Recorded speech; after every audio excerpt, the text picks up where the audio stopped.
Good morning, guys. Welcome to episode 52 of ADHD Tiny Superpower Knowledge.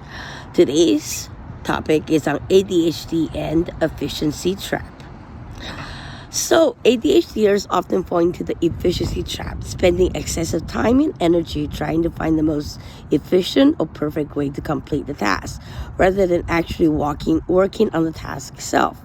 Don't get me wrong, sometimes we do need to take a step back and make some decisions. But in the end goal is a task, the completion, that makes it an objective conclusion of the project.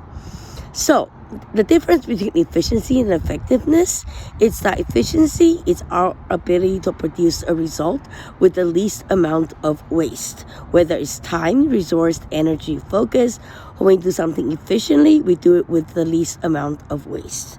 On the other hand, effectiveness is your ability to create something that has an impact on one of your bigger overarching goals or long-term objectives. This might be setting aside an hour of focused work to dig in and write a few sentences in your manuscript and your notebook, even if you spend an hour answering dozens of emails and deleting them. Now, the role of both effectiveness and efficiency when it comes to productivity and working with your brain.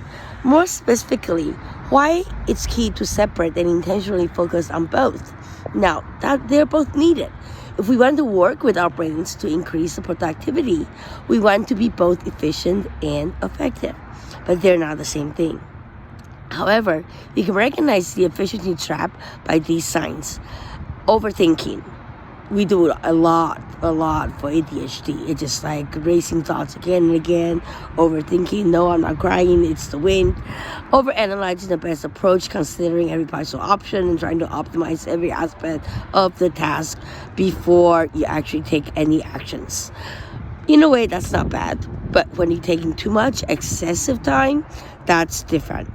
Now, time wasting. Spending too much time on planning and strategizing, same thing.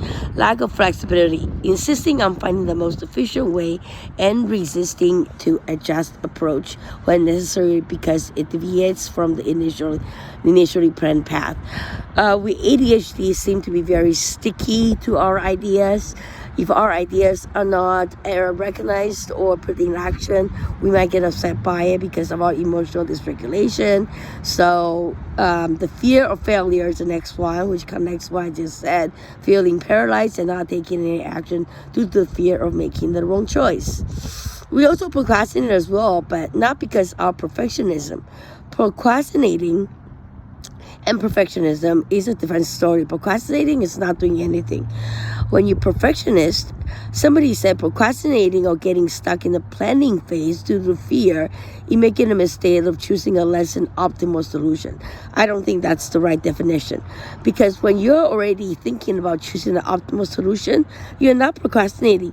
You're being perfectionist. So, the solutions? Define clear goals. SMART goals are one of the best. Specific, measurable, achievable, relevant, and time-bound. Set a time limit for planning. Accept imperfections. Allow room for learning through trial and error and more informed research, advices, and decisions. Everyone makes mistakes, and we all have our flaws and imperfections. So why not for ADHD'ers? Embrace the growth mindset. Every experience is a learning opportunity. Focus on action. Break the task down into small, actionable, and achievable task blocks, like I said repeatedly in many of my episodes. Get started on the first subtask. In previous episodes, I talk about Dr. Russell Barkley, who explained to minimize the time gaps. Watch that episode. That is very, very important. By doing so, you know when is the best time to take action for which specific tasks. Fifth, track and celebrate progress. I talk about milestones and progressive elaborated goals to reach your final goal and have a milestone celebration for each time. I'm still crying. Oh my God. Sixth, reflect. Almost done. Self-reflection is one of the most important tools for ADHD to achieve the learning curves of having to work harder when living with ADHD as opposed to being with non-ADHD colleagues. Self-reflection helped you to achieve the highest level of Maslow's hierarchy of self-actualization. Right here. Oops. Missed. Okay, it's fine. Now, last one. Practice. Make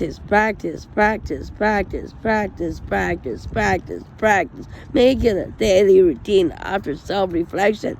Internalize with your ADHD superpower and go, everyone. Practice. Goodbye.